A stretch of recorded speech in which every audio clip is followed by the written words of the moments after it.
yourself that 2.5 years ago you took over a program that's in the dumpster, and now you got game day here? I think that's a great point. I hope everybody understands that, because I really want our people to enjoy the journey. And I think it's human nature for all of us to get a bit head in the clouds with what's going on and want what we want right now. And we all want that. But man, I sit back, in our staff time this morning, I reminded our coaches of exactly what the process has been like, what our journey has been like to get us to this point. It certainly happened faster than I thought possible when we first got here. So I do have to pinch myself. I'm thankful. I thank God every day for this job and for the opportunity we have to impact the lives of the kids that are in our program, and also for the opportunity to compete. I think it's good for you, and it keeps you healthy. And I'm going to enjoy this week. Last week, I have to be candid, it wasn't an enjoyable week for me. This week, I'm going to enjoy it. I'm going to have fun. I'm going to get our kids ready, and I know they're going to play extremely hard.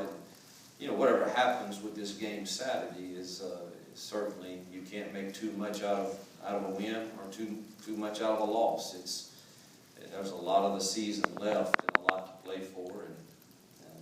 But I do think that,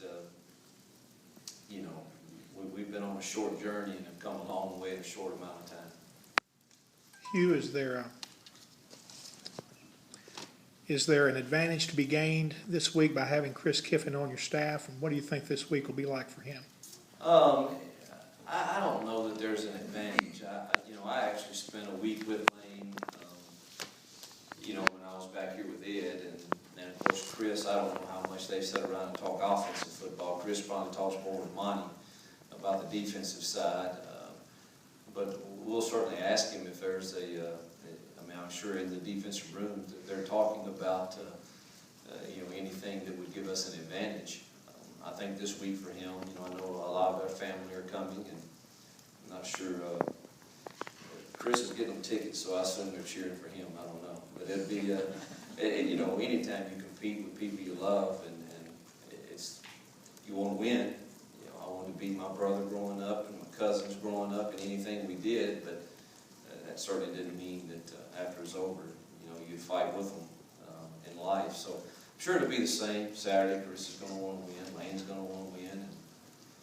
But at the end of the day, it's not about Lane or Chris or Nick or Hugh. It's these kids are going to have to win the battles. Hugh, is there any concerns or any conversations with the SEC about any punishments coming out of the kickoff? No, I haven't heard anything. I guess if you ask me if there's a concern, I'm concerned about everything that happens that's not who you want to be. So I haven't heard anything. I watched it a lot of times. There was a lot of pushing and shoving in the pile, and I saw a still shot of one of our guys with a hand to a face. But I have not heard anything from them. I do think that they kicked the wrong kid out. Is Gary eligible for this week?